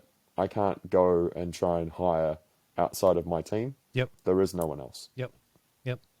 So when I got here, we'd had a really hard run of a period of time where recruitment hadn't been particularly possible or effective because of COVID. Yes. So there've been repeated lockdowns, and then every time they came out of lockdown, they were just trying to get the business operational. So it was, you know, flat stick, just trying to run the club, and then, oh yeah, we're supposed to recruit, but we don't have time for that. Yeah. So they were running quite low on team members. Yeah. And it's stressful, man. Like, oh, okay. Cool. We don't actually have any body combat instructors in the city right now. Yep. What are we going to do? What? Yeah. Look, and I'm not dusting off my sneakers for that program. No. I'll tell you right now. I still think that's one of the big challenges, and I don't think it matters where you are, whether you're a regional, whether you're a CBD. Finding instructors and recruiting instructors is still the biggest challenge that clubs are facing, especially the clubs that I'm chatting to here in Australia after COVID, because COVID, a lot of instructors decided to, well, I'm going to jump out of the industry. You know what? I'm not going to teach 15 classes anymore. I'm going to teach 3. And I'm only available during this time slot because now I've got a full 9-to-5 job that I can only teach before or maybe lunchtime if you're lucky, if the gym's close enough to where my work is or whatever it may be. And so there's a lot of challenge still with trying to recruit and retain instructors since COVID. And a lot of the biggest thing I'm seeing at the moment on social media and the complaints are instructors aren't being paid enough. Now that I think is a podcast series in itself that I could probably go down one day. I won't go into that. If you thought we pissed off people before, let's jump into this conversation and see if we can get ourselves cancelled. Everyone stay tuned. Giles is coming back for that podcast series. We'll be taken off air, mate. That'll be in 2024 when I've got enough guts to turn around and actually do it. What do they call it? Big fitness is coming for you, mate. Yeah. Yeah. I mean, we're advocates. So, you got to put your hand on your heart and acknowledge your bias in that space. Yeah. We see the value of people who teach group fitness. Yes. I see the value of every single person that works for me. And if I had a magical pot of money and the ability to do whatever I wanted, I'd be like, raises for everyone. Yeah. Mate, I but think we live in the real world. Yeah, that's the and biggest we challenge. have to And I manage think budgets. So yeah, yes, it's tough. exactly.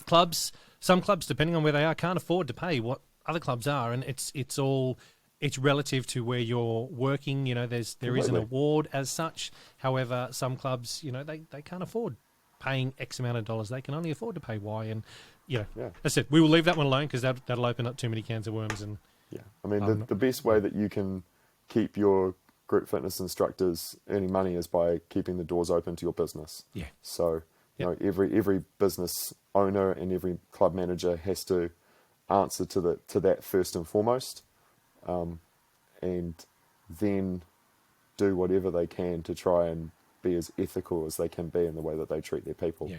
And sometimes it's just being purely transparent and Yeah. just saying, yes, this is what we've got, people. This Yep. is what we're working with, and we'll do our best to look after you as best we can. But yeah.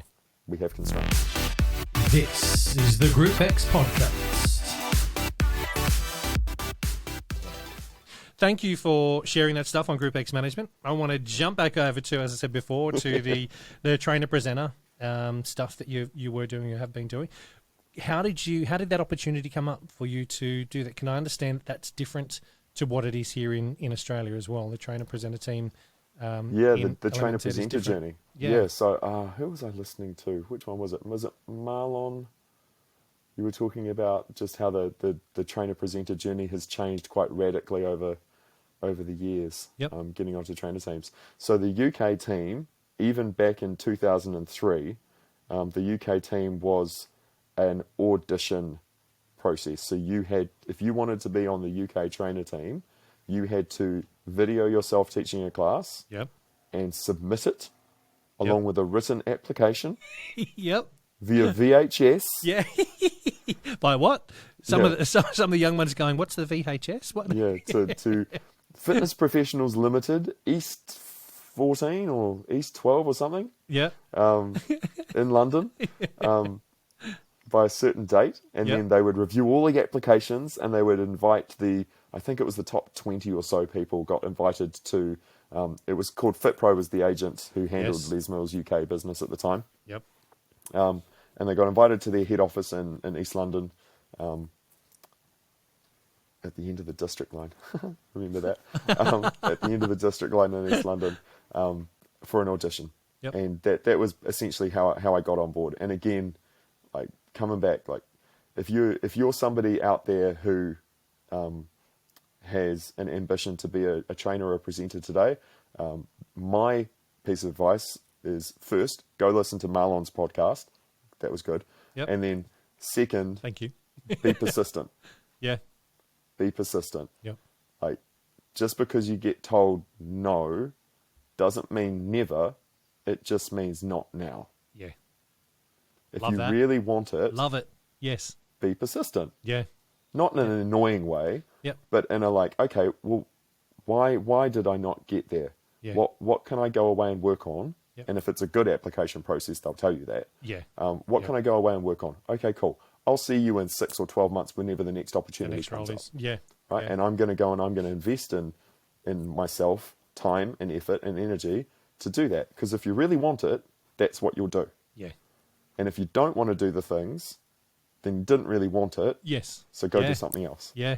which Yeah. is fine. But And I yeah. really, really wanted it. And I Yeah. got turned down twice. Yep. I got turned down twice. You've got Yeah. got the type of personality to me, and correct me if I'm wrong. As you've said right from the beginning, your persistence has paid off. From going, even though that first instructor told you to fuck off out of his class, you went back and you've gone and kept going. And I think that's, as you said, that's if you really want something, you don't stop, do you? Not just you, but in general, that's what you need No. to do. If you really, really want it, and you've got that passion and drive to go, this is what I want. Don't give up. Yeah. I mean, I don't have a deep sports background as an adult because I jumped into group fitness at such an early age. Yep. But I have a deep affinity for the psychology of sport Yeah. and Yep. that mentality. And I spend a lot of time reading about sports psychology and watching documentaries and looking at the people who are being interviewed and thinking, why do you think that way? Yeah. How does that benefit you? How does it hurt you? and bringing that in. And for me, it was just creating parameters in my mind at the time were like, these things can be really damaging to me and these things can be really good for me. Yep. And persistence was the thing that was good for me.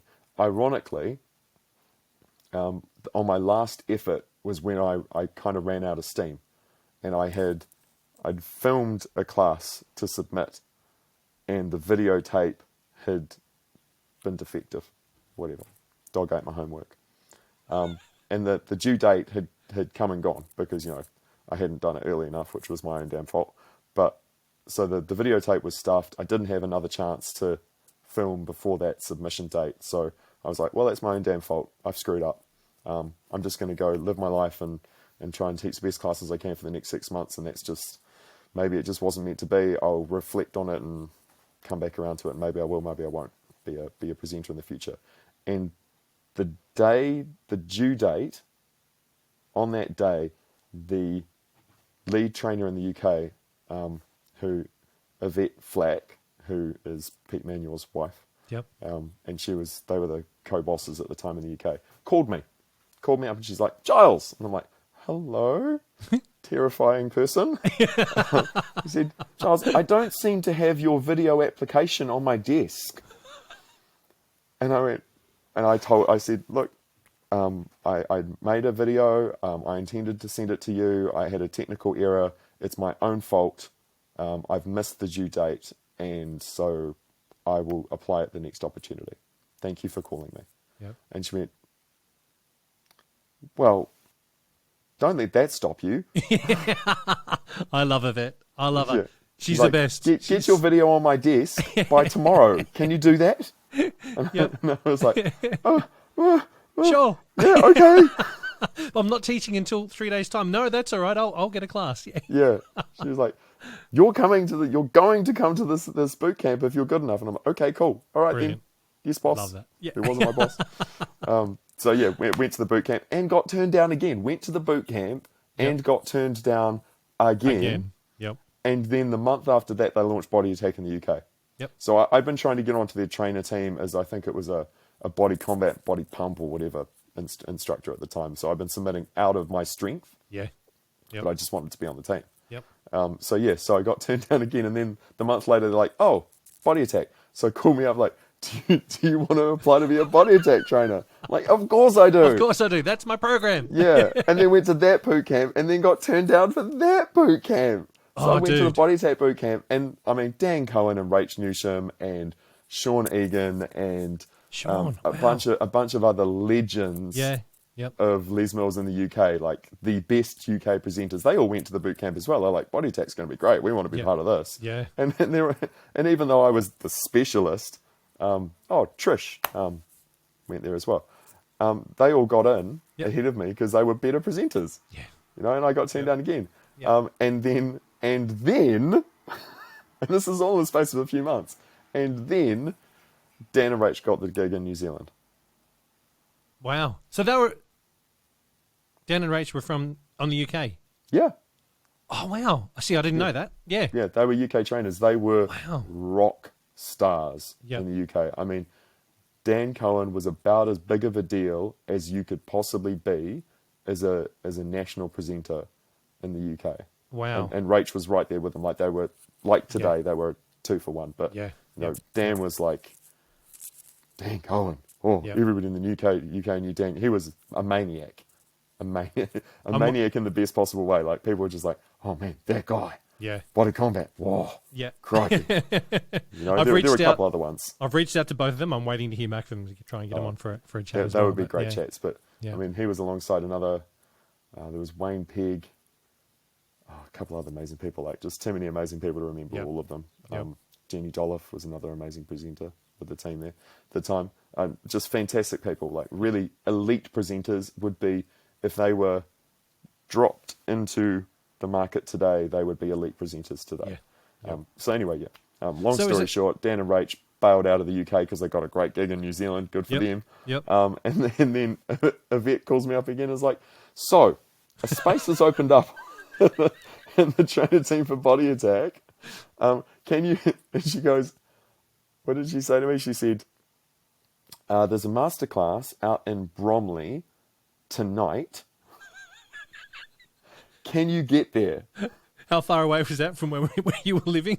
It's, I mean, not particularly far as the crow flies, but Yep. in London, everything's far away because Yeah. you have to catch trains and they don't move fast. And it was Yep. snowing, Oh, which is why she couldn't make it herself. She's Yep. like, I think she was pregnant with Freya at the time. yeah.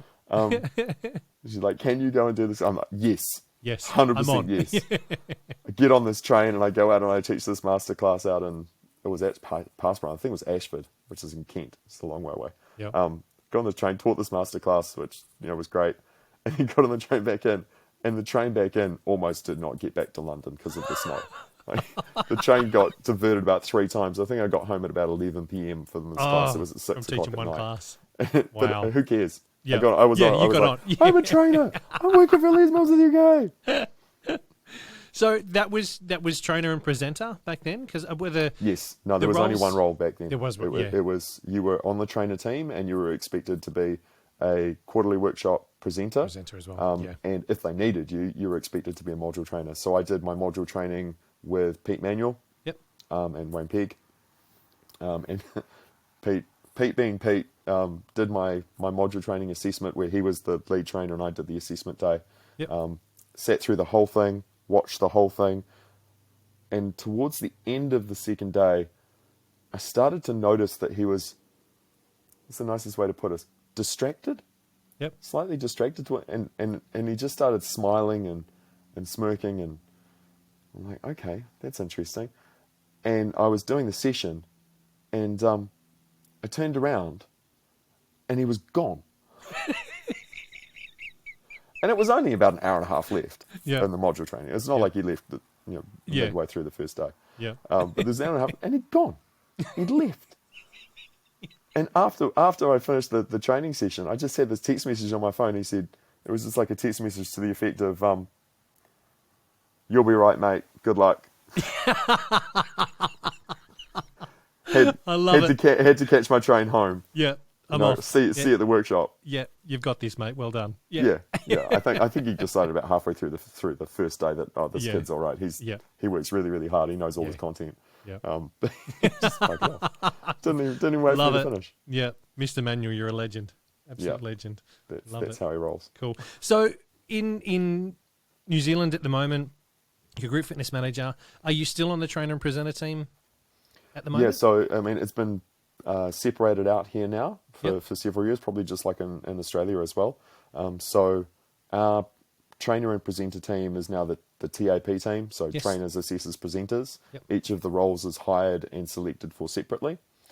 So over the last few years, I've been just gently and quietly moving to the back of the presenter group Yep. and Yep.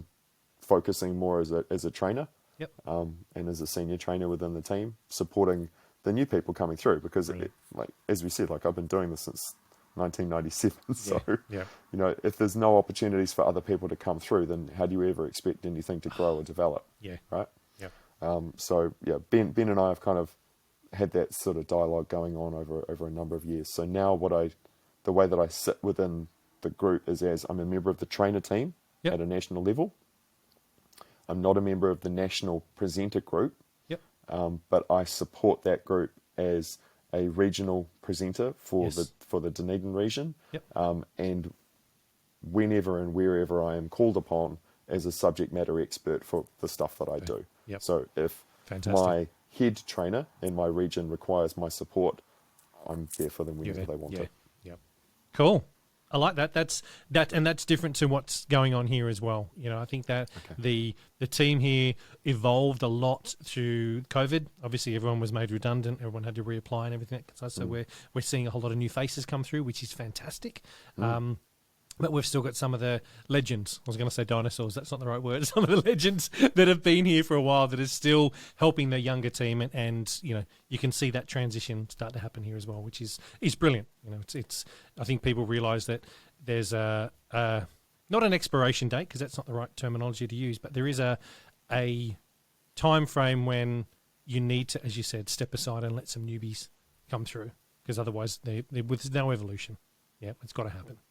Yeah, it's not a sign of a healthy population Yeah. when the demographics are only one group. Yeah. You know? And when we first started out, the groups were so small that you couldn't get a great deal of variety because there were 8 people on the trainer team. Yeah. But now the groups are quite significantly large. Like in New Zealand, our TAP team consists of 85 people. Wow. 85 people? Something like that. So it's quite a big number of people across all of the regions. Yeah. And that provides an opportunity for there to be space for people such as myself who, you know, I'm never going to compete with the 21, 22-year-olds for tuck jumps. Yep. And why not? I shouldn't No, be. You know, like I'll do my tuck jumps as well as I can possibly do them. Yeah. And hey, on my day, maybe I can out tuck jump somebody else. Yeah. But it's not a competition. Yes. It's not. I'm not on stage to try to prove that I've still got it. Yeah. Yep. You know, I'm on stage to try and give the best experience to our instructor. Yeah. Whānau. Yes. Inspire them in the way that I can with the skill set that I have. Yep. And wherever possible, help the presenters who haven't had the opportunities that I've had and the experiences that I've had to answer the questions that they come up against as presenters. Because when you've never seen something before, you don't necessarily have all the answers for it. But for someone such as myself who's seen most things, I can always be like, oh yeah, cool. So this is how you might approach it. Genuine. I like it. Nice, mate. Nice. Now I've got 2 more questions to throw at you. Now the curly Fire ones away. I always throw Let's at the go. end. Yeah. What bit of advice can you give to an instructor that might be listening who wants to improve or look to move into that trainer role? Now you're not allowed to say persistence because you said that before. we sort of started to cover this before. Yeah. Someone who's looking to move into the trainer role, the best advice that I have for them. Or even just looking to improve on what they're currently doing now. What advice can you give them? Well, first of all, start with the thing that you're most passionate about. Yep, because it has been covered by again, other people prior to me. If you're really passionate about the thing that you're doing, you will invest the time and effort to be elite at that thing if that's your trajectory, right? You're never going to maximize your potential by, you know, for example, if you're a great cyclist trying to be the best body pump instructor. Yeah. You know, that's not the pathway towards your maximum potential. So choose the thing you're most passionate about and then just go out and sponge. Sponge. Find as many people as you can to learn off of. You may choose 1 or 2 mentors, but don't limit yourself to just only learning from 1 or 2 people. Go out there and see the full breadth of things. You'll find what resonates with you. And then from that, you'll be able to identify what your secret sauce is. Yeah. Yeah. Way too many instructors try to paint by numbers and teach the way that they think someone else wants them to teach. You know, as it's a cliche now, but new instructors always copy the person that trained them or the person they see on the masterclass. Yep. But even experienced instructors still get caught into that space of, oh, well, these are the criteria and this is what they want from me, so this is how I should behave and this is how I should act and yada, yada, yada. But the really great presenters don't do that. Yeah. The best presenters know what their secret is. They know what their magical superpower is, and they lean into that. You know, I mean, it may not be a great example for younger instructors today, but my best example of that is Matt Thraxton. Yep. Another guest of the podcast. Yep. And Matt just never, ever, for 1 second, did anything apart from lean into what Matt was great at. You know, his charisma on stage, his 6th key element stuff, is absolutely up there with, I would put him up against literally any other presenter in the world, period. Yep. Ever, over the course. Like, if you were to try and pick your top 5 most entertaining body pump presenters of all time, he's going to be in that group. Period. Yep. I don't care what your other 5 are. Yeah. Matt's going to be in that group. Yes.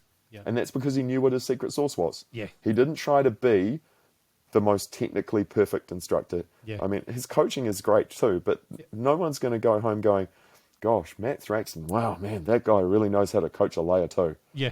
Yeah. That's not what you remember about him. Yes. You remember him dropping his barbell and catching it with his foot. Yeah. And then giving you the eyebrow. Yeah. Like, that's what you remember. Yes.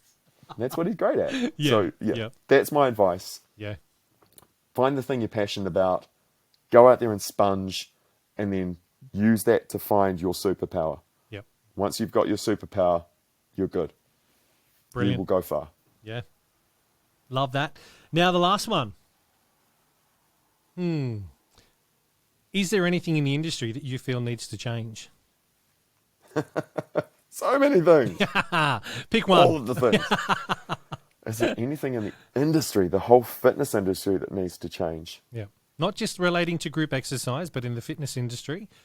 Is there anything that's not a bugbear, but anything that you think is an important thing that we need to start talking about in order to start the change? Yeah, I don't know how qualified I am to speak about the whole industry. I think people who sit in bigger markets or sit across more segments of the industry are probably going to be better qualified to offer an expert opinion on that. Yep. You know, I was in Auckland prior to this up until last year, and now I'm in Dunedin, which is a very small little corner of the fitness industry. But I do believe that the thing that we're looking at the moment that I'm seeing a lot of is there's a lot of flux. As you mentioned, you alluded to earlier, or didn't allude to, you said earlier, we have a lot of people, especially in group fitness, who've reflected on and recalibrated on what their priorities are. And so we've seen people exit the business, we've seen people dial back from the business. And so if I was a leader and like a senior manager within any fitness industry organization, within any gym, in at least in a market that looks like the one I'm working in, I would be looking very carefully at how am I going to identify and recruit quality talent to my business going forward. Because we've been so focused on just keeping the doors open in a lot of our businesses that we may have lost sight of the competitive advantage that we achieve from really high quality team members in our businesses. And again, I don't know what person listening to this podcast's business look like. You might be like, hey, gee, you should come and check out my club. We've got great talent. And awesome. Yeah. Awesome. Yes. But as an industry, I think that we've seen a lot of flux. Yep. And we continue to see a bit of flux. And certainly from my perspective, it has been challenging to engage and recruit really high talent people into the industry at this time, and to keep the really good people on board. You know, I've been lucky that in the latest recruitment drive that I've done with the club down here, we've had some fantastic people come on board.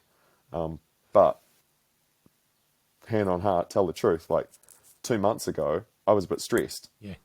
Yep. I was a bit stressed about finding good people, and I lost out of a team of not much more than 37 great people. Ooh. At the end of last year. Yeah. So that's not easy. That That's that not easy hurts. to That hurts manage. in so many ways. Yeah. So that would be the thing. And again, like you said, what should the industry change? It's not so much necessarily what should the industry change, but that's certainly what I would be on the lookout for. Yeah. Is I would be going through my teams and asking myself, who are my great people? How do I hold those people? How do I keep them in my business? Because there's never been more mobility. Yeah. There's never been more opportunity for people to go and start up their own gym, start up their own app, move to another business. Yeah. How am I going to hold those people? And then what is my plan? What is my pipeline for putting new good people alongside those ones? Brilliant. Mate, thank you so much for sharing your story, your tips, your tricks, your advice for everyone that's listening, mate. I've greatly appreciated the last almost 2 hours of sitting here getting to know you a lot better than just via the emails and that kind of stuff with body bike stuff. So, mate, thank you. Seriously, thank you so much for coming on and spending some time with us. Mate, it's been an absolute pleasure. I'd love to say that we've held the entire audience's attention for 2 hours, but my dog has started snoring. We didn't hear my dog's bark at all. I think he's been scratching at the door. So, yeah. we lost at least one person during the course of this podcast. And no, it's a real pleasure, Tony. I've had a great time chatting to you, and look forward to more banter in the future.